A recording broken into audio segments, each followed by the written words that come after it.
The PlayStation 5 reveal event was overall decent. There were quite a few exclusive titles that Sony actually showed off. One of the first ones being Spider-Man Miles Morales, which is actually, they came out pretty strong with that. I think a lot of people are going to be interested in buying the PS5 for that, especially since Spider-Man was probably a really huge system seller for the PS4 in its later life cycle. Then they came out with a lot of stuff, like there was a lot of indie games they showed off. Some of them looked interesting, some of them just really didn't catch my interest. Like one of them was called Volcano High, and I just didn't really care about that. I had no idea what kind of game that was. But yeah, okay, so going back to Spider-Man, I am interested in Spider-Man Miles Morales. I don't really have like a strong opinion on Miles Morales as a character. All I know about Miles is from what I've seen from the Into the Spider-Verse movie, and also from the first Spider-Man game, and he seems like an okay character. But I really hope this isn't a case of Miles just kind of immediately taking up the mantle of Spider-Man, and we don't really get any Peter Parker as Spider-Man in the game, though the game being called Spider-Man Miles Morales. I think it's a pretty good assumption that Peter Parker is going to largely be absent from the game, which I think a lot of people might be turned off from. I think they're really going to have to make Miles a really endearing character or something in order to have him kind of be the one that fills Peter's shoes in the game, and this is only like the second game in this new Spider-Man franchise, if that's what they're trying to make out of it. But I think that might be a deal breaker for some people, especially if Miles is kind of treated how he is in the comics, where he's basically just people just call him like token Peter Parker, like he's just Black Peter Parker, which I just hope they do more with his character in the game, so there's more of a reason to want to actually pick up Spider-Man Miles Morales. Or this could be a case of maybe you do play as Peter in some sections of the game, so it's not all just Miles Morales. I think that would actually be a good idea, but we have no idea. We've only, all we have to go on is like a pre-rendered trailer. But yeah, there's a lot of indies. The Volcano High game, I have no idea what that's supposed to be. We didn't see any gameplay for it. It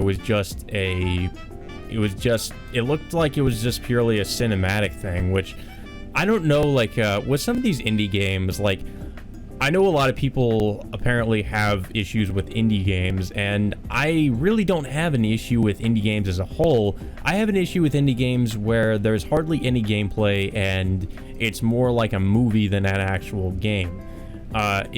That's the thing that really kind of annoys me sometimes about indies, especially indies that are very pretentious and think that there are more than what they really are, and think they're trying to tell some deep, meaningful story.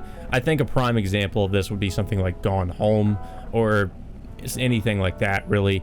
And this just really was giving me those artsy-fartsy, pretentious vibes just from what I've seen of it. But again, I don't want to judge it too soon. I feel like a lot of people like to do that, and I really don't want to be that guy. But sometimes, to be honest, I really can't help myself when I see a game like this. And I just, especially when the game has a bunch of furries and what do people call them, like scalies, featured in the game. It's just, I don't know. That's the only thing I really can think when I see something like that.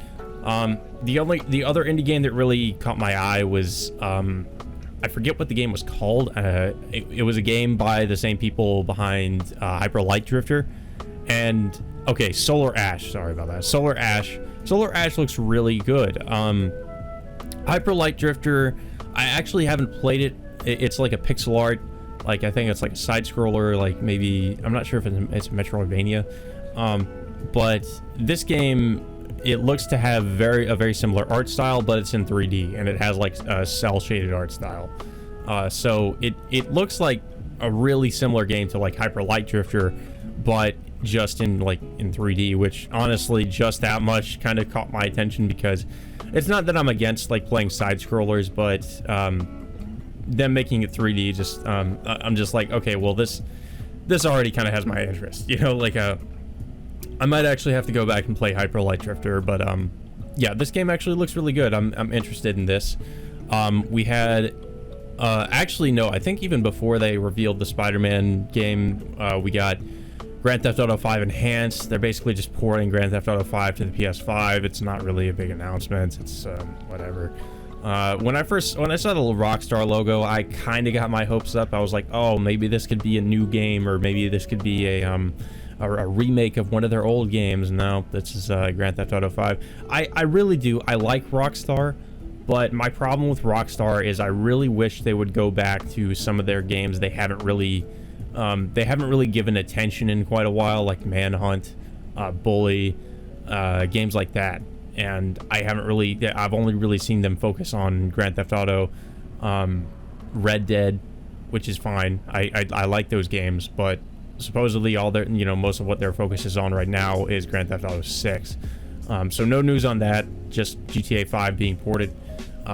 We also got something called Project Athia, which is from Square Enix, and it's we literally don't know anything about it. Like, it's just it's a new IP, and they revealed some interesting things. I don't know. I really don't have an opinion on this. It's it looks good, but then it's all, of course, pre-rendered. Like, everything you see from a lot of these games at this conference, you kind of have to have your doubts about, because a lot of them are, just pre-rendered gameplay, and it's not representative of the final product.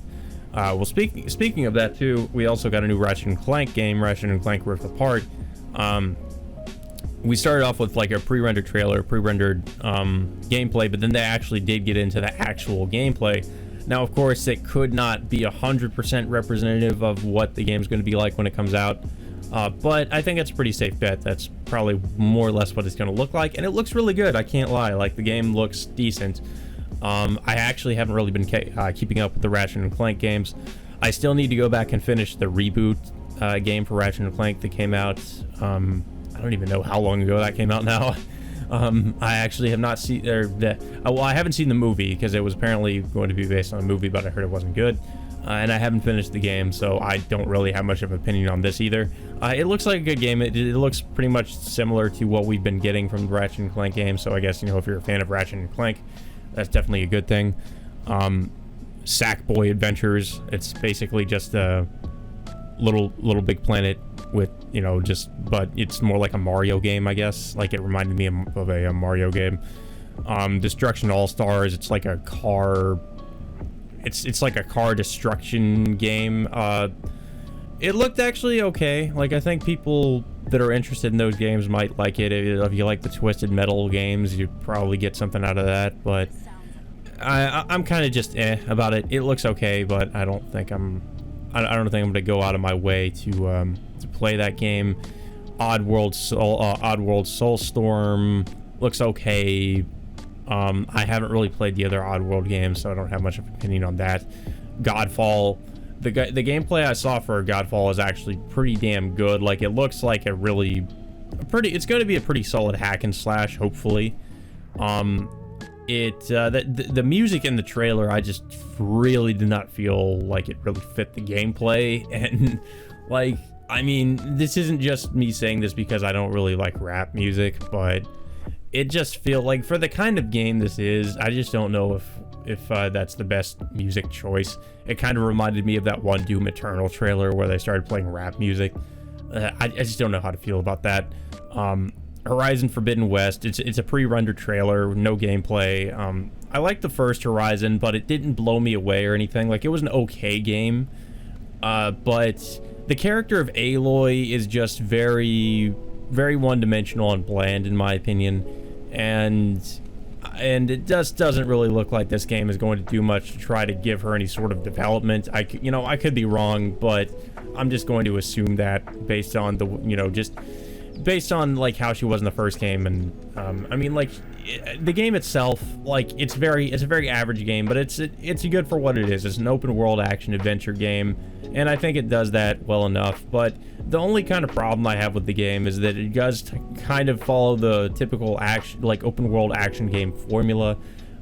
Liberate all these camps, capture these things, or gather these resources, craft this stuff, do all these side quests where you have to kill this number of monsters. It's very formulaic in terms of how the gameplay is.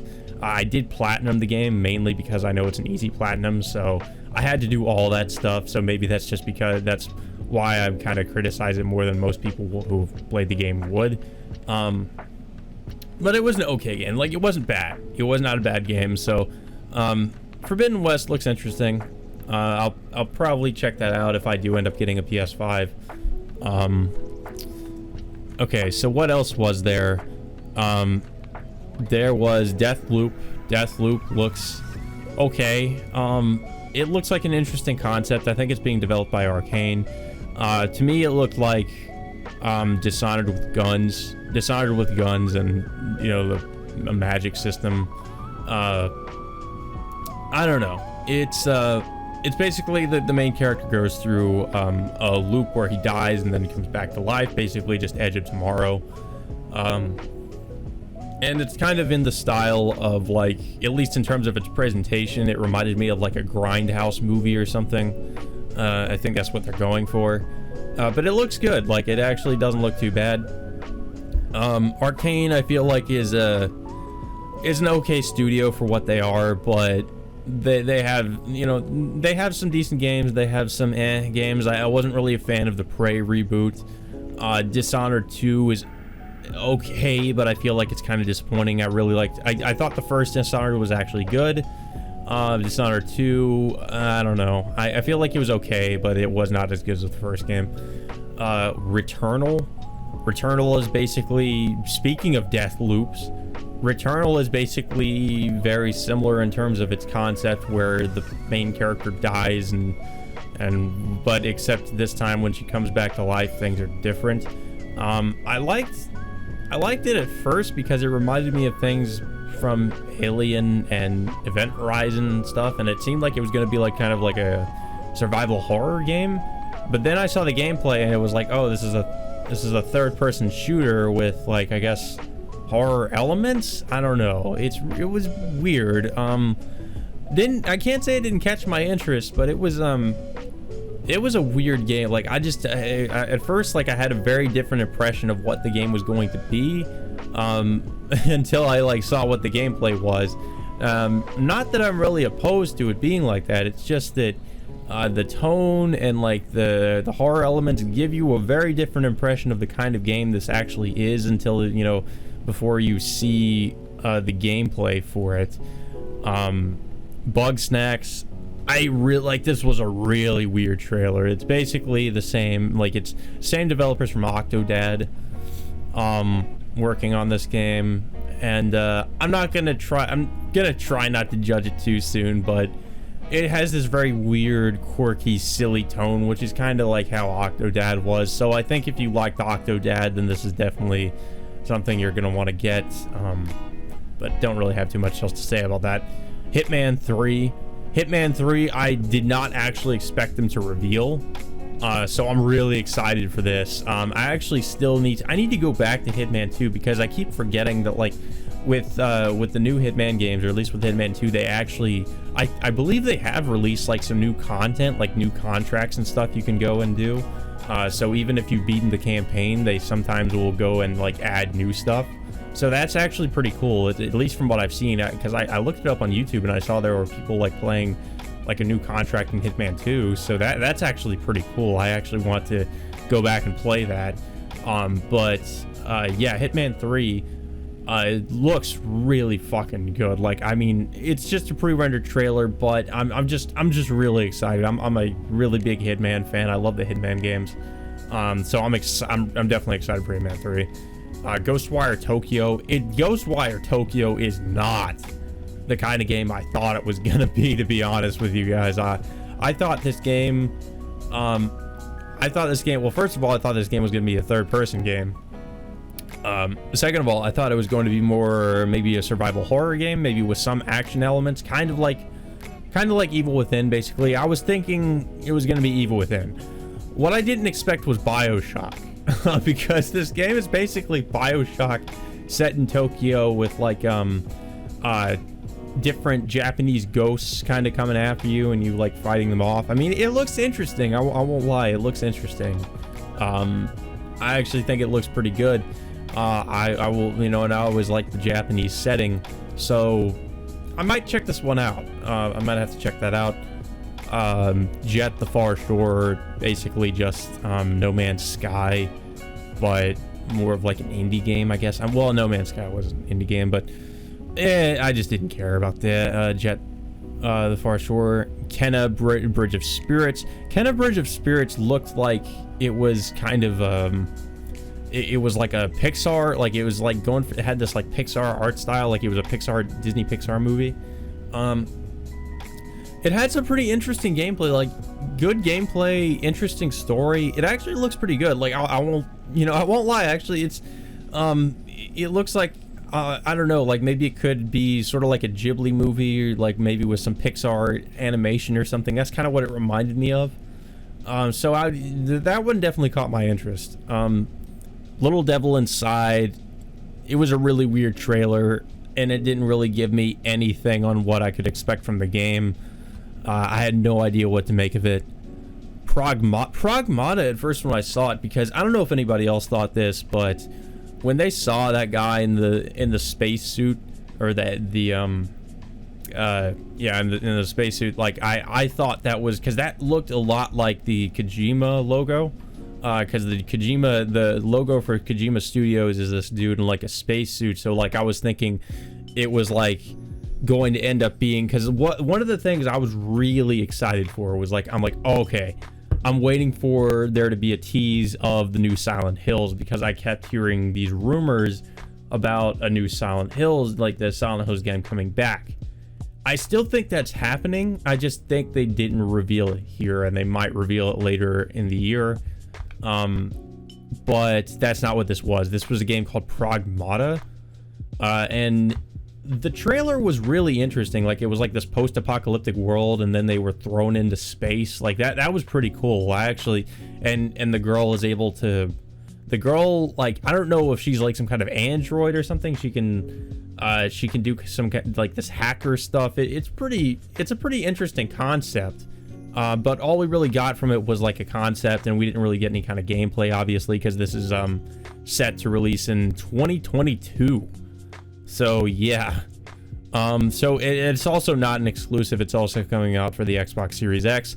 But I actually did not know this was a Capcom game too, because apparently it was a Capcom game, and I don't think I remember seeing their logo anywhere. So yeah, I was surprised when I heard it was going to be it was a Capcom game.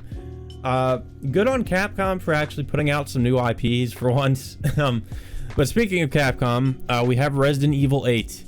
And I think this, like, the first person, them going back to first person, them going back to Ethan Winters as a protagonist may turn some people off, but, and I know a lot of like, Resident Evil 7 was a mixed bag for some people. I actually thought Resident Evil 7 was okay. Like, it wasn't terrible. Could it have been better? Yeah, I think it could have done a lot of things better. But for what it was, like, they were going for this kind of Texas Chainsaw Massacre kind of vibe for it. They were trying to do something different with Resident Evil 7, and I didn't mind it. I actually liked that they tried to sort of branch out with Resident Evil, and they tried to, you know, kind of, in a way, go back to roots, but also go in a somewhat of a new direction with how, like, you know, the setting and the overall tone of the game. And I actually thought it was a pretty decent attempt, honestly. Like, I didn't think it was terrible. And Resident Evil 8 Village looks like it's kind of going more kind of, more in that new direction that they were going for with Resident Evil 7. And I feel like because of that, it could really turn off some fans of the franchise, because from what I've seen of the trailer, it looks more like it's going this supernatural route with werewolves and like potentially ghosts. All this, you know, it's set in like a small village. Like, I mean, Resident Evil 4 was also set in a small village, but people made the argument that, well, this could be kind of like the Plaga, or it could still have something to do with the virus. And I'm not going to write that off. I think that could be the case as well. But I think it's definitely, in terms of its, in terms of tone, it's going to be more, try to focus more on like a supernatural aspect. Because I mean, with Resident Evil 7 too, they tried to, like, even some of the people that worked on the game said they tried to go for a Texas Chainsaw Massacre kind of you know, that's what they were inspired by, and this looks to be inspired by, I don't know, maybe something like American Werewolf in London or something. Could be going that direction. But yeah, we finally, we also have Chris coming back, and Chris at least looks a little bit more like Chris in the other Resident Evil games in this trailer. Because Chris in Resident Evil 7 had kind of a different look to him. And it was really strange. Like, he just didn't really look a lot like Chris. He looked like an imposter Chris, and a lot of people had theories that it wasn't actually Chris. But I think it was supposed to be Chris. But here at least Chris looks like he's supposed to. It looks like it's going to be a pretty good game. I'm actually really interested in Resident Evil 8. Like I said, I think it's going to turn off a lot of people. I really hope Capcom kind of puts their all into this one, because I was fairly disappointed with Resident Evil 3. So hopefully they can kind of win me over again with Resident Evil 8. And the Resident Evil 4 remake that is going to be coming out whenever. I'm not like a huge Resident Evil fan. I don't keep up with Resident Evil, and I don't, you know, talk about Resident Evil 24/7 like some people do. But I would say, more of a casual fan of Resident Evil. I like the games. I'm more, if like, I would say if we got like an announcement for the Silent Hills games, or the Silent Hills games, the Silent Hill games, the Silent Hills game, excuse me, I would actually be much more hyped. Like, I would say, you know, if it were between this and Silent Hills every fucking day. Like, that's what I would go with, because I've always just been more of a fan of Silent Hill. I just think I just like the tone of the games. I like that it's more of a psychological horror. That's not to say I don't like Resident Evil. Resident Evil is just more campy zombies, which there's nothing wrong with. But I saved the best for last, guys. We have the Demon's Souls remake. This one fucking like blew me away when I saw it. I was expecting this to some extent, because we knew that Bluepoint was working on a Souls game. We heard rumors of a Bloodborne PC port, or we heard there is either going to be that or it's going to be Demon's Souls remake, and it seems like it's Demon's Souls remake, and I think it's probably going to be a PS5 exclusive. So I think this is definitely going to be a system seller. This with Spider-Man, these are going to be system sellers. Demon's Souls looks fucking incredible. Like, Bluepoint has always done a really fantastic job with like everything they've worked on. So I think, you know, if the Shadow of the Colossus remake is anything to go by, this game is going to be fucking incredible.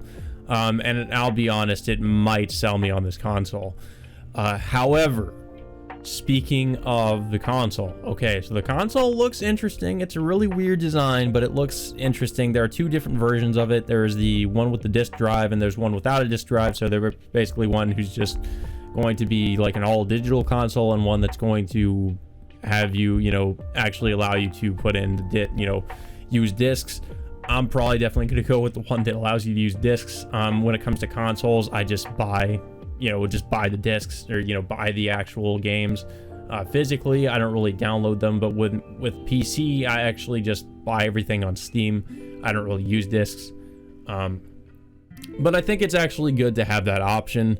I'm not going to shit on them for having that option. I think, you know, it makes sense. A lot of what, you know, a lot of things are moving toward, you know, more towards digital. But I also, at the same time, don't think people are ready to completely abandon physical media. So I think that's actually, you know, a good way to kind of meet people halfway, I suppose. But one of the big things that I think is going to really make or break this console is the price point. Xbox Series X, you know, Microsoft, I don't think they've really come out with their price yet. So I think Sony, like somebody has mentioned, I think Sony is waiting for Microsoft to come out with the price for the Xbox Series X before they actually reveal the price for the PS5. I know there was supposedly a leak on Amazon for the store page for the PS5, where it said it was going to be supposedly $700 for a 2 terabyte version of the console, which is absolutely insane. First of all, I'm not going to buy the console at launch. I don't buy launch consoles because I know they almost always have problems. So I'm not getting this console at launch. I'm gonna wait a little bit. So I think the price point is definitely going to be a huge issue if it's actually going to be $700. I think $700 is fucking crazy. I think I really think it would be more reasonable if the price were like 500 or a little over 500. It'd still be pricey, but it would be more reasonable than $700. $700 is fucking crazy. And as much as I'm really excited to play Demon Souls, the Demon Souls remake, I don't think I'm gonna shell out that kind of money for this console. That is an insane price. I think it would be wise if Sony definitely drops that down by a couple $100. That's fucking crazy. I don't know, you know, they've got some good games lined up, sure, but I think the real question is, are people going to pay that much money for some of these games, just for some of these games? I don't know. I don't think so, especially since we know there are some games that were supposedly PlayStation exclusives that are at least rumored to be coming to PC. So we kind of have to look at this from that perspective too. These games might not really be exclusive forever.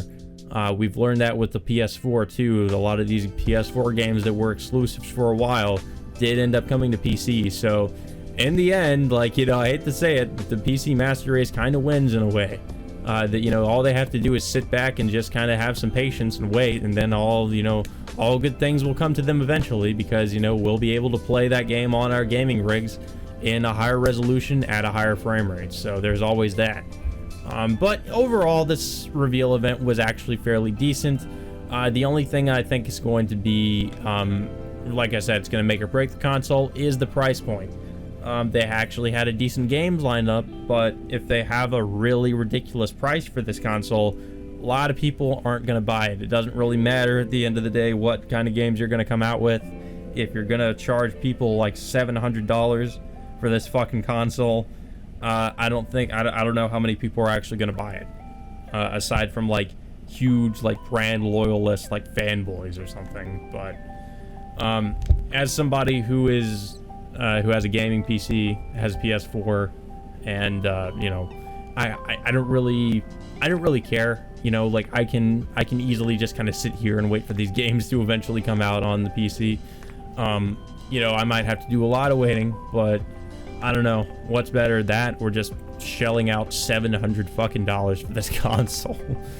It's really hard to say at this point, but we're just gonna have to wait and see as to what the price point is actually going to be and when it comes out. And if it is ridiculous, I might comment on that, and I might maybe make a video on it. But let's just cross our fingers and hope it's not, because to be honest, I actually do want to buy this console. I will definitely, if it's reasonably priced, I would definitely want to buy it over the Series X. And this isn't just because I don't like Microsoft. I mean, I think Microsoft actually has some pretty, in terms of their tech, like, yeah, in terms of horsepower, their console is, I think, technically they've been more powerful, but they just don't have the games. And, they don't actually have games that are actually exclusive. At least with Sony, they have games that will be exclusive for a while. Xbox, on the other hand, they just can't really say that. So, I don't know. I'm definitely more sold on this console. It's just that they have to give me a decent price, because if they don't, then I'm probably not going to pick it up, at least not anytime soon. So that's been my opinion on the reveal, the PS5 reveal, guys. What did you think of this? Let me know in the comments, and until next time, I will see you all later.